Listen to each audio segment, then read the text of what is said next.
Welcome everyone.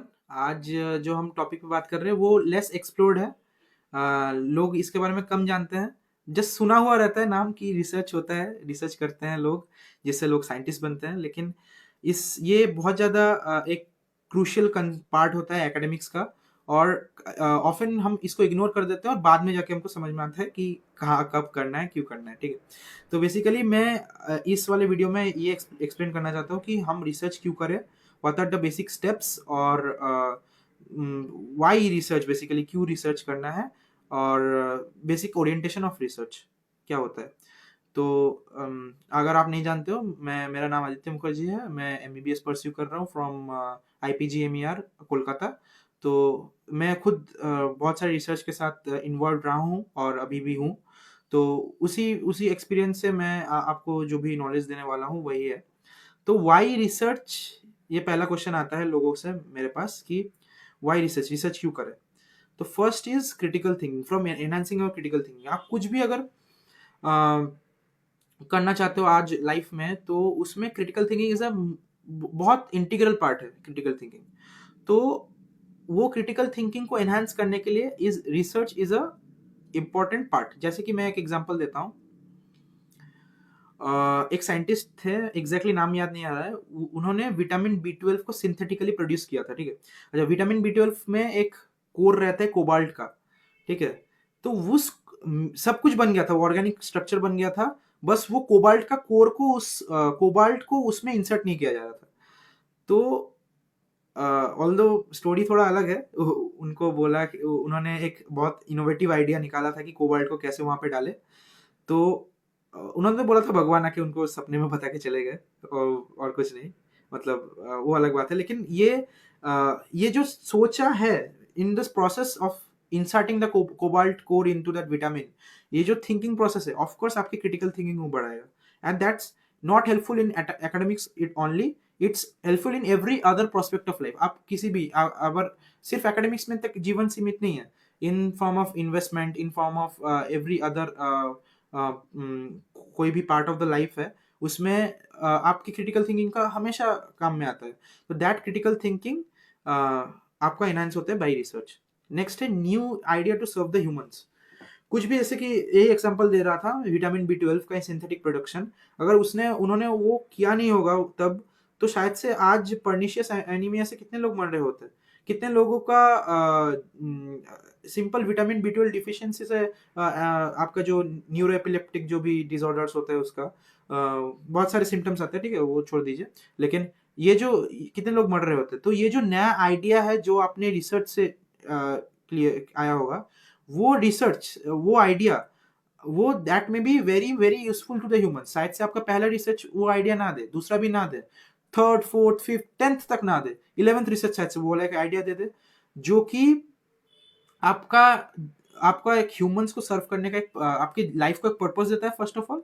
और second, humans को सर्व करने के लिए मतलब एक ये एक आपका एक मोरली अंदर से आना चाहिए कि मेरे को ह्यूमंस को सर्व करना है, एक कुछ रख के जाना है फॉर द फ्यूचर जनरेशंस। तो वो मोरालिटी से ये एक मोरल पर्सपेक्टिव है कि एक ये आइडिया एक ह्यूमनिटी को सर्व करने के लिए एक इम्पोर्टेंट है।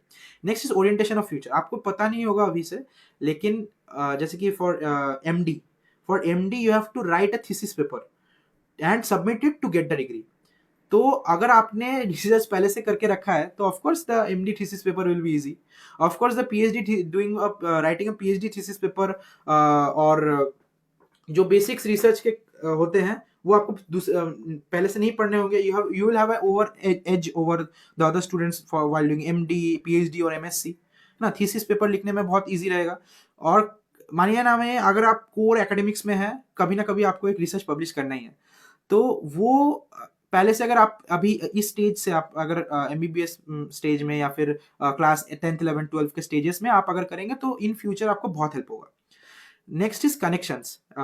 ये एक मतलब काफ़ी आपको शायद से नहीं पता होगा, ये आप रिसर्च करेंगे तब आपको पता चलेगा। जैसे कि मैंने एक प्लास्टिक्स के ऊपर, माइक्रो प्लास्टिक्स के ऊपर मैं एक रिसर्च करने वाला था। तो उसमें उसके रिगार्डिंग मेरे को थोड़ा सा आइडिया चाहिए था। तो मैंने एक केमिस्ट केमिकल साइंटिस्ट से बात किया जो प्लास्टिक्स को प्लास्टिक मैन्युफैक्चरिंग में वो पॉलीमर्स को लेके उन्होंने डिग्री पीएचडी कर रहे हैं। तो उनसे जो मेरे को नॉलेज मिला और उनके साथ जो भी कनेक्शन बना मेरा, वो कनेक्शन मेरे साथ रह गया। फ्यूचर में कोई भी मेरा टॉपिक रहेगा, कोई भी मेरे को उसी प्लास्टिक्स के रिलेटेड रिगार्डिंग कुछ चाहिए होगा, या फिर कुछ भी बेसिकली कोई भी मेरे को प्लास्टिक्स के रिगार्डिंग कुछ चाहिए होगा, तो मैं उनको रेफर कर सकता हूँ। उनसे मेरा कनेक्शन बन गया। ही इज ऑफ कोर्स, अगर मैं उनसे अगर बात कर रहा हूँ तो he would be interested in my idea, so he would make a connection, and then in future unka of course, for if you are academician, you know there is a very much importance of connections. अगर कुछ instantly आपको जरूरत है तो you may refer to them, and ये एक connection या फिर आपका एक ऑब्वियसली एक इमेज तो रहता ही है, प्लस आपका एक जो कनेक्शन, जो आपका जो नेटवर्क है वो उसको फैलाने में या फिर उसमें बढ़ाने में हेल्प करता है। और last depth in that subject, ठीक है। ये एक्चुअली पहले नंबर पे रखना चाहिए था। जैसे कि मैं अगर अभी कुछ रिसर्च करूँ इन, मान लीजिए रेस्पिरेटरी फिजियोलॉजी, जिसमें मैं रेस्पिरेशन, ह्यूमन रेस्पिरेशन के ऊपर मैं स्पायरोमेट्री का इम्प्रूवमेंट इन स्पायरोमेट्री के ऊपर मैं रिसर्च कर रहा हूँ कि स्पायरोमेट्री को और इम्प्रूव कैसे किया जाए, ठीक है। तो उस पर अगर मैं रिसर्च कर रहा हूँ तो ऑफकोर्स मैं स्पायरोमेट्री के बारे में पढ़ूंगा। तो जैसे कि मेरे एग्जाम्स में, मान लीजिए मेरे एग्जाम्स में पायरोमेट्री तो आते ही है, तो in that process I would be master in spirometry, at least at the basic concept जो हमारे हम मेरे को एग्जाम में पूछेंगे, ऑफ कोर्स उसमें मेरा मास्टरी रहेगा। तो ऑफ कोर्स मेरा जो एकेडमिकली मेरा जो वो पार्ट, एकेडमिकली वो जो मेरा पार्ट है वो स्पायरोमेट्री का, वो ऑफ कोर्स मेरा अच्छा हो जाएगा। तो by doing the research in that topic, मेरा जो एकेडमिक पार्ट है उस regarding that research, that is वो वाला पार्ट मेरा बहुत स्ट्रांग हो जाएगा, एंड दैट्स क्या बोलते हैं, प्लस पॉइंट। इसीलिए आपको ये सारे पॉइंट्स मेन तो मेरे लिए जो मेन काम करते हैं, that's a moral, new idea to serve the humans. मेरे लिए मोरल ज्यादा काम करता है, and in depth of the subject. ये दोनों फैक्टर्स मेरे लिए इंपॉर्टेंट है। आपके लिए कोई भी फैक्टर्स इंपॉर्टेंट हो सकते हैं, लेकिन ये मेन फैक्टर्स है why should you do research. Next है basic steps of research. First है आइडिएशन, कि आपको क्या करना है। पहला तो ये बहुत इंपॉर्टेंट है, कोई एक ऐसा आइडिया उठाए जिसमें आपका इंटरेस्ट है। ऐसा नहीं है कि बस आपने उठा दिया, बस आपको रिसर्च करना है क्योंकि कूल है इसलिए कर रहे हैं। जिसमें आपको इंटरेस्ट है वो वाला टॉपिक उठाइए, फिर उसमें कुछ सोचिए, ठीक है। उसमें सोचिए और ये वाला सीक्वेंस को फॉलो करिए। फाइनल अप्रोच बोलते हैं इसको। फाइनल अप्रोच में ये कहते हैं कि जो आइडिया आपने पहले सोचा है वो पहले आइडिया सोचिए, कैसे भी सोचिए, फिर इससे फिल्टर कीजिए। तो सबसे मोस्ट इंपॉर्टेंट यहां से स्टार्ट होता है, लीस्ट इंपॉर्टेंट यहाँ पे आता है। फर्स्ट है फिजिबल। जैसे कि कोई मेरे को आके कोई स्टूडेंट अगर बोलेगा कि भैया मेरे को डायसन स्फीयर बनाना है, डायसन स्फीयर गूगल में सर्च कीजिएगा, तो डायसन स्फीयर इज बेसिकली सन के अराउंड एक एनर्जी ट्रैपिंग डिवाइस है, ठीक है। मेरे को डायसन स्फीयर का डिजाइनिंग करना है, वो सब कुछ करना है, तो क्या वो फिजिबल है? अभी एक हाइपोथेटिकल कंसेप्ट के अनुसार तो बहुत अच्छा है, लेकिन क्या वो फिजिबल है? क्या वो प्रैक्टिकली फिजिबल है? नहीं। डायसन स्फीयर को टेस्ट करना, या फिर मेरे लेवल कोई नासा में जाके कोई एक डायसन स्फीयर का छोटा मॉडल लेके सन के पास लेके जा सकता है क्या? कि मैं ये कर सकता हूँ? नहीं कर सकता हूँ। तो first the research should be feasible, ठीक है। Next it should be interesting. ये तो आपको पहले से कि आपने अगर कुछ सोचा है, of course it's of your interest. अगर आपका इंटरेस्ट है तो बाकी सबका इंटरेस्ट जनरली होना चाहिए। तो it should be interesting. Third है it should be novel. Generally हम रिपीटेड स्टडीज नहीं करते हैं। मान लीजिए कोई किसी ने थायराइड और मान लीजिए मैं ज़्यादा मेडिकल के बारे में बात करूँ, एक सिंपल सा कुछ लीजिए। मान लीजिए the correlation of height and blood pressure, किसी ने, ये भी मेडिकल हो गया, छोड़ दीजिए। किसी ने हाइट और ब्लड प्रेशर में रिलेशन मापा है in the area of Kolkata, ठीक है। वो वाला चीज एग्जैक्टली मैं रिपीट नहीं करूंगा until it is in the different time frame. मान लीजिए कोई 1930s में मापा था, वो वाला कोरिलेशन अभी मैं माप रहा हूँ, तो मेरे को कुछ नया डेटा मिल रहा है, मैं कुछ नया इन्फ्रेंस ले पा रहा हूँ, तो देन दैट्स नोवेल। या फिर मैं कोलकाता की जगह नदिया में कर रहा हूँ, या फिर नदिया या फिर कृष्णनगर में कर रहा हूँ, कहीं भी, या फिर मैं झारखंड रांची में कर रहा हूँ, कहीं भी, तो दैट्स नो नोवेल। ये नोवेलिटी थोड़ा कंट्रोवर्शियल टॉपिक है, क्या नोवेल है क्या नोवेल नहीं है, लेकिन जनरली एक चीज जो पहले से वो रिसर्च है एग्जैक्टली उसका कॉपी नहीं होना चाहिए, ठीक है। Then it is not novel and there is no use of doing that research. तो ठीक है, तो आइडिया नोवेल होना चाहिए। नेक्स्ट है एथिकल। मैं कुछ भी कर सकता हूँ, कोई भी आइडिया मैं कुछ भी कर सकता हूँ, लेकिन दैट शुड बी एथिकल। यानी कि मैं अगर सोचूं कि आई हैव टू, मान लीजिए मेरे को इंटेस्टाइन का लेंथ चेक करना है इन newborn's of Kolkata of mother having diabetes, ठीक है, जिनका मदर को डायबिटीज है, उनके बच्चे का 3 days के बाद आफ्टर बर्थ मेरे को इंटेस्टाइन का लेंथ चेक करना है, ठीक है। तो मैं तो ये नहीं कर सकता कि मैं सारे डायबिटिक मदर्स के बच्चों को लेके मारूं और उनका मैं इंटेस्टाइन निकाल के लेंथ चेक करूं, ये तो पॉसिबल नहीं है, दैट्स नॉट एथिकल। तो कोई भी आइडिएशन करने के बाद आपको ये सोचना है दैट शुड बी एथिकल। ये तो बहुत बड़ा एथिक्स का एक झोल हो गया। एक सिंपल सा भी एथिक्स का मैं बात बताता हूँ। जैसे कि किसी को ये बताना कि एक्सपोजर देना कि मैं शायद से कोरिलेट करना चाहता हूँ बिटवीन द, मान लीजिए बिटवीन क्रीड, मतलब मान लीजिए जहाँ से आपका अपब्रिंगिंग हुआ है उसके बेसिस पे हम ये बताना चाहते हैं कि उनका जो अपब्रिंगिंग हुआ है उस अपब्रिंगिंग में उस क्रीड से, मतलब उस कास्ट से उनका जो न्यूट्रिशनल वैल्यू ऑफ फूड है वो बहुत ज़्यादा कम है। मैं अगर इतना भी बताना चाहता हूँ और ये भी मैं बोलना चाहता हूँ डायरेक्टली उनको, दैट्स एन एथिकल इशू, ठीक है। तो वो एथिकल इश्यूज को एड्रेस करना है, उसके लिए एथिक्स कमिटी रहते हैं हर एक कॉलेज में, इंस्टीट्यूशंस में, उनसे आपको बात करना है। अगर आपको थोड़ा सा भी, और मेजर एथिक्स को तो छोड़ दीजिए, नहीं मिलेगा एथिकल अप्रूवल कोई भी डायबिटीज मेल्टस वाले बच्चे का इंटेस्टाइन चेक करने के लिए। छोटे छोटे अप्रूव एथिक्स को फिर भी आपको पास करवा जा सकता है फ्रॉम द एथिकल कमिटी, लेकिन इट शुड बी एथिकल, ठीक है। जिसको जो कि मोरल एक पर्सपेक्टिव आता है, एथिक्स कमेटी से पास कराना चाहिए, वो it should be ethical basically. Next है वो रिलेवेंट होना चाहिए।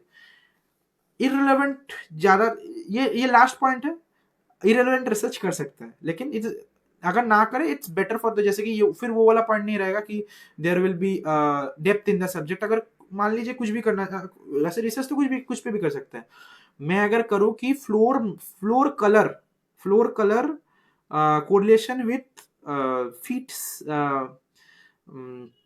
Floor colour correlation with colour blindness of a child, although ये थोड़ा सा रिलेवेंट है, छोड़ दीजिए। और क्या इरेलेवेंट, जैसे कि ऐसा मान लीजिए facial shape and facial symmetry and it's correlation with beauty, ऐसे एनाटॉमी ऑफ ब्यूटीफुल फेस, तो ये इतना ज्यादा रिलेवेंट नहीं है। इस इंफॉर्मेशन का एग्जिस्टेंस मेडिकली इतना ज्यादा रिलेवेंट नहीं है, तो शायद से मैं इसको अवॉइड कर सकता हूँ।